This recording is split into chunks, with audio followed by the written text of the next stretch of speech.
Alors, bonjour à tous, c'est Jean-Michel Appareil. J'espère que tous bien, que vous avez toujours la force. Bienvenue dans la série numéro 6 de Joue et gagne aux échecs.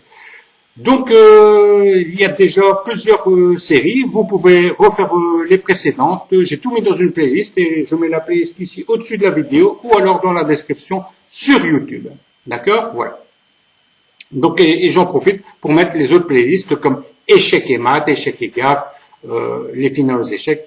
Il y a plusieurs playlists, il y a de quoi faire, donc vous pouvez reconsulter et refaire les exercices. Ça fait toujours du bien. Voilà. Donc un petit rappel en vitesse, comme toujours. Donc la couleur au trait sera toujours placée en bas de l'échiquier quand je donne le nom des cases. D'accord? Donc quand ce seront les noirs à jouer, je les passe en bas de l'échiquier. Quand ce seront les blancs ils seront en bas de l'échiquier. D'accord? Voilà. Alors, le but du jeu, dans Jouer et gagner aux échecs, petit rappel en vitesse, c'est de trouver le coup qui tue, d'accord? Maintenant, toutes les variantes n'y seront pas, l'idée principale y sera, d'accord? Et bon, je considère que si maintenant on a gagné une pièce sèche, comme ça, sans compensation, quoi, etc., bon, la partie est définie, on gagne une dame, une tour, quoi, etc., je vais pas aller jusqu'au mat, d'accord? Donc c'est juste pour montrer le coup qui gagne. Bien entendu, parfois, en partie réelle, même parfois avec une pièce de moins, c'est possible que votre adversaire va continuer sa partie et ce sera à vous de concrétiser l'avantage que vous avez. D'accord? Donc maintenant, voilà. Mais ici, il faut trouver le coup qui tue. D'accord? Voilà. Et je vous rappelle, toutes les variantes n'y seront pas, mais l'idée. J'insiste parce que sinon, je n'en finis pas. D'accord? Voilà. Allez, sans plus attendre, on va commencer le premier exercice. Voilà. Donc ici, c'est très haut blanc. Donc je vais retourner l'échiquier. Voilà. Donc les blancs jouent et gagnent. Appuyez sur pause et réfléchissez.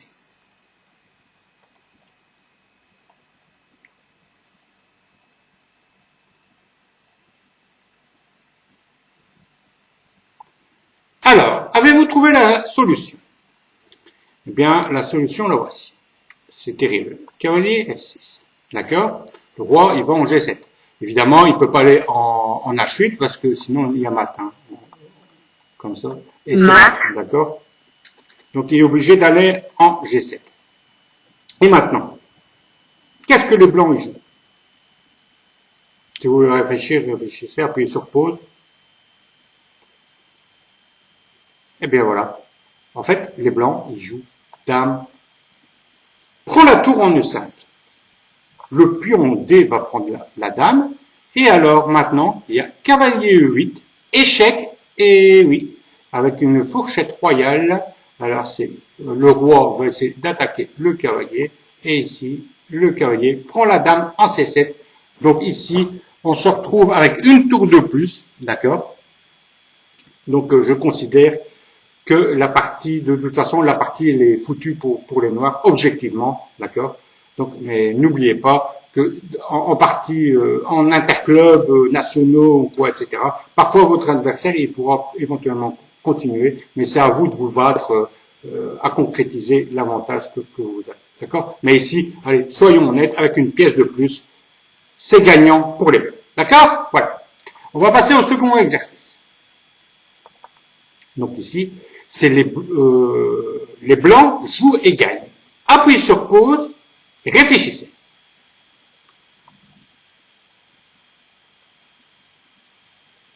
Ouais, c'est tout à fait possible avec tout pareil. Voilà. Alors, vous avez trouvé la solution? Bon, la solution, la voici. Donc, c'est dame F5, échec. Bien entendu, on ne peut pas jouer la tour ici en D7 parce qu'on joue tour E8 et c'est échec et mat. D'accord? Voilà. Donc, voilà, le roi est obligé d'aller en B8. Voilà. Et maintenant, si vous voulez appuyer sur pause pour réfléchir, appuyez sur pause et réfléchissez. Trouvez le coup qui tue ici, les blancs.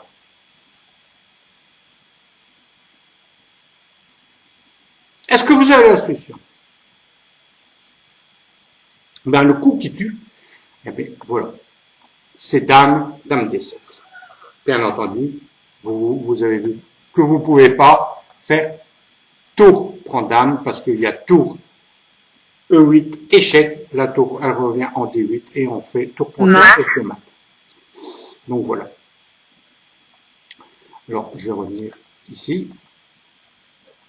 Voilà. Dame D7. Bien entendu, la tour elle peut pas aller enfin, de toute façon c'est foutu ici hein, maintenant. C'est complètement foutu.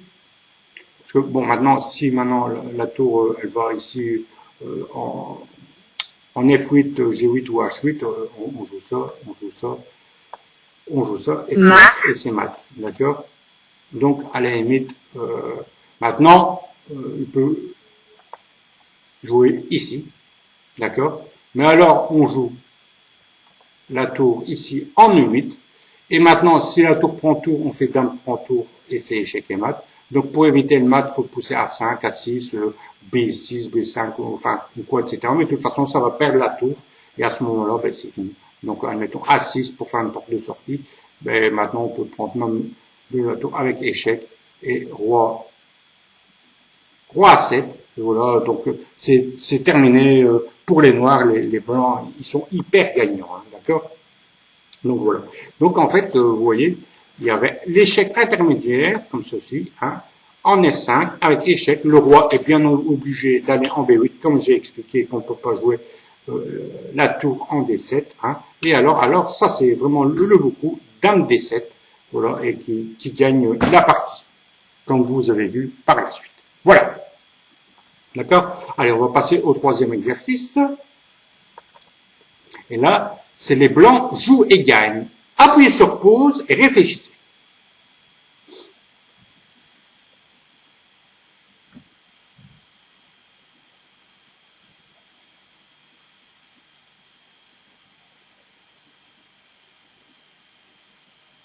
Alors, donc, est-ce que vous avez la solution? Donc, je dis bien ici, donc les blancs sont en bas, hein, ici. Comme vous remarquez, le pion est sur la case A3. Le pion noir, donc il descend. D'accord? Mais ça n'a rien à voir. C'est juste pour vous mettre, pour dire que l'échiquier est dans le bon sens, d'accord? Alors, les blancs jouent et gagnent. Est-ce que vous avez la solution? Non? Eh bien, la voici la solution. Eh bien, il faut jouer dame G8. Et oui, on met la dame en prise comme ça, mais on met échec. Donc, il faut agir. Si maintenant, la dame prend la dame comme ceci, en G8, on joue roi D3, et maintenant, la dame n'a aucun échec. Elle ne sait faire aucun échec. Donc, admettons, soit qu'il pousse le pion en A2, ou bien essayer de peut-être aller en G4 éventuellement pour essayer de menacer ici en D1, mais de toute façon c'est complètement foutu parce qu'il va avoir un mat. Donc admettons dame G4, hein, eh bien, on pousse C4 et c'est échec et mat. Terrible. Donc maintenant je ne pouvais pas mettre dans échec et mat, dans mes exercices d'échec et mat, parce que en fait le mat on sait l'éviter, mais à quel prix? Il faut laisser sa dame, il faut donner la dame. Donc le roi va soit prendre le pion en D4 ou il va en E4. Bon, admettons, il prend le pion en D4, eh bien, on fait dame prend dame et c'est fini. D'accord. Il n'y a pas de mat dans l'immédiat, mais de toute façon c'est juste une question de temps.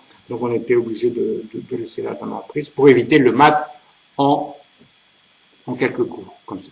D'accord. Voilà. C'est terrible, hein. Voilà. Allez, on va voir le quatrième exercice. Je n'en fais que 5, comme parfois je raconte un peu le compte.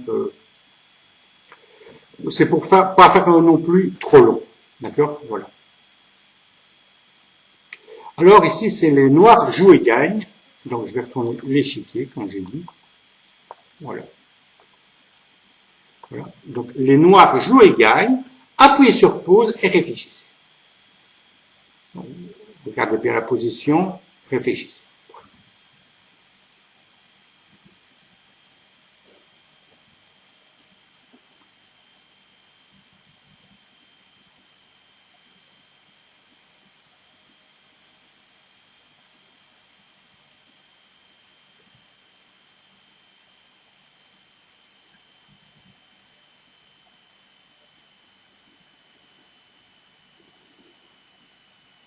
Alors, est-ce que vous avez la solution?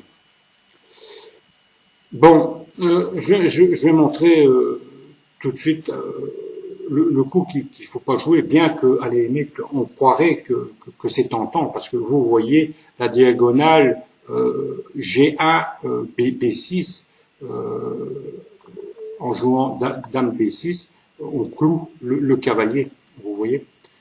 Et alors, bon, on cloue cavalier, je suis d'accord, on est deux fois sur le cavalier, mais il suffit de jouer, par exemple, tour FD1 ou même tour AD1, et alors on protège le cavalier. Malheureusement, et de toute façon, on ne sait pas l'attaquer, gagner à quelque chose, parce que bon, si maintenant on pousse le pion même en E5, on prend le pion en passant, donc ça ne marche pas. La position est peut-être un peu mieux pour les noirs, mais bon, il y a mieux à faire que Dame B6 tout de suite, vous voyez, parce que là, à la limite, si maintenant on peut prendre, hein, comme ça, ben, on joue ça, on joue ça, et on joue ça, vous voyez. Donc voilà, donc ici c'est une position plus ou moins égale. Donc ça sert strictement à rien de jouer Dame B6 tout de suite. Est-ce que, mais vous voyez, maintenant, en fait, il y avait un coup très intéressant à faire avant, c'était le fou, ici, en H6, attaquant la dame en D2. Elle est attaquée. Alors, qu'est-ce qu'on joue? Eh bien, on joue dame D3. D'accord? Dame D3. Maintenant c'est au noir. Et maintenant, on peut jouer Dame B6. Vous voyez? Parce que vous allez voir la petite fin. Maintenant, on va surprotéger en jouant tour FD1 ou alors en limite tour AD1. Regardez, ça, tour FD1 ou tour AD1 aussi peut jouer. Bon, maintenant, il y a une variante qu'on peut jouer cavalier D5 ou quoi, etc. Mais bon, on va surprotéger, d'accord, pour pas perdre de matériel. Eh bien, en fait, regardez, on fait dame prend le cavalier en D4 avec échec, la dame prend la dame, le cavalier prend la dame. Si maintenant la tour prend le cavalier, on fait échec, le roi bouge et on mange la tour. Donc de toute façon, si maintenant la tour n'est pas obligée de prendre le cavalier, mais de toute façon c'est foutu, hein. On a une pièce de plus, vous voyez. Donc c'est terrible. Donc en fait il fallait jouer fou H6 avant. Maintenant j'ai dit fou H6, dame D3. Pourquoi j'ai dit dame D3? Parce que s'il ne joue pas dame D3, si maintenant, admettons, bon, il va en D1, voilà, s'il va en D1, eh bien on joue ici fou E3 échec, le roi il recule, bon on peut mettre la tour mais alors on prend, hein, eh bien, on prend d'abord ici en D4, vous voyez, et voilà, et c'est foutu pour les blancs, on a une pièce de plus, d'accord? Parce que bon, si maintenant il joue, et si jamais il joue même la tour ici, on ne prend pas la tour, hein, on prend d'abord soit avec le fou, le cavalier, le cavalier en D4, et alors la tour elle est clouée, la tour en F2 elle est clouée, et on gagnera encore en plus la qualité. De toute façon, c'est un massacre. Vous voyez. Donc en fait, le coup important c'était d'abord de jouer fou H6. Voilà, je montre. Dame D3, dame D3. Maintenant, dame B6, on surprotège. Et maintenant, on peut échanger comme ceci, comme ceci. Et maintenant, si maintenant la tour prend, il y a fou E3 avec échec et on gagne la tour. Donc ici, il doit jouer autre chose. À la limite, il va jouer peut-être cavalier D5. Mais alors, on prend le fou, alors il faut jouer fou D3. Si je joue cavalier D5, on prend là, donc ça va pas. Ouais, parce qu'il y a la fourchette ici. Mais de toute façon, c'est foutu, hein. Vous voyez, 2, 4, 5, on a une pièce de plus, hein. Donc, vous voyez, donc c'est foutu. Voilà. Voilà, on va passer au dernier exercice, hein. Les blancs jouent et gagnent. Appuyez sur pause et réfléchissez.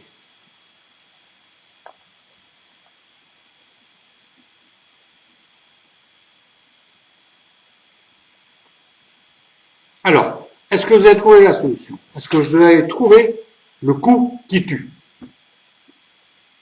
Qu'est-ce qu'on remarque? La dame noire n'a plus beaucoup de cases. Hein. Justement, eh bien, on va l'attaquer en jouant fou G3. Maintenant, si vous mettez par exemple la position comme moi j'ai Fritz 18 et je peux mettre un autre moteur d'échecs, j'ai mis Stockfish 15, il va donner comme premier coup de dame prend cavalier ou quoi, etc. Mais on va jouer comme un animal. Hein. Alors, je montrerai éventuellement une variante avec dame prend le cavalier. Mais en fait, on pousse E5. Comme ça, en poussant E5, on empêche l'attaque sur la dame, mais on libère aussi la case E6 qui est fait une case de fuite pour la dame. D'accord? Voilà. Alors, on va continuer à l'attaquer en prenant le pion. Comme je dis, ça a libéré la case E6 pour la dame. Voilà. Et maintenant, on continue en jouant fou D5. Fou D5, le cavalier prend le fou, le pion prend le cavalier attaquant la dame. Évidemment, la dame ne peut pas prendre le pion. Parce que, vous voyez, et là, il y a une fourchette royale, échec, et on mange la dame après. D'accord? Alors là, c'est complètement foutu. Donc, en fait, la dame ne peut pas aller non plus en F5, parce que rebelote, on joue cavalier prend le fou en E7, avec échec, et on mangera la dame après en F5. D'accord? Donc, elle doit aller ici en G4.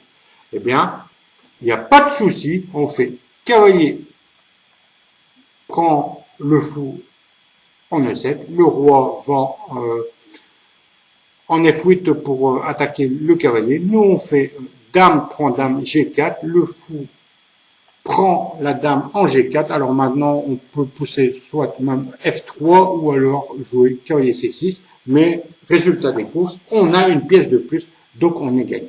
D'accord? Voilà. Alors oui, je parlais donc en fait il y a plusieurs variantes, mais en fait ça reviendra toujours strictement au même. À la limite là, si maintenant le cavalier ne prend pas, mais qu'on joue par exemple même la dame ici, ben il n'y a pas de problème, on fait la même chose. Cavalier prend le fou en E7, roi F8, on fait dame prend G4. Alors il y a cavalier prend G4. Cavalier prend G4, qui attaque le fou, mais on peut jouer ici en D6. Vous voyez? Donc j'ai dit, je ne vais pas montrer toutes les variantes, mais comme vous constatez, à chaque fois, ça perd les blancs gagnent une pièce. D'accord? Voilà. Alors, dans la variante là, tantôt, j'avais dit, au lieu de pousser E5, c'était en fait de prendre le cavalier avec la dame. Et alors on fait fou prend dame et fou. Voilà. Et en fait, il donne la dame contre deux pièces mineures. Mais bon, là, c'est quand même gagnant pour les blancs. Hein, vous voyez. Voilà. Ça va? Donc, j'espère que ça vous a plu. Hein.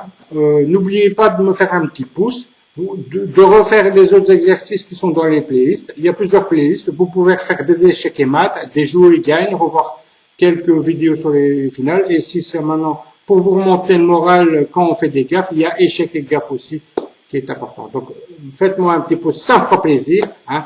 Que la force soit avec vous et à plus. Vous pouvez aussi me laisser des petits commentaires sur YouTube. Il n'y a pas de souci avec ça. Ça va? Allez. À plus, que la force soit avec vous.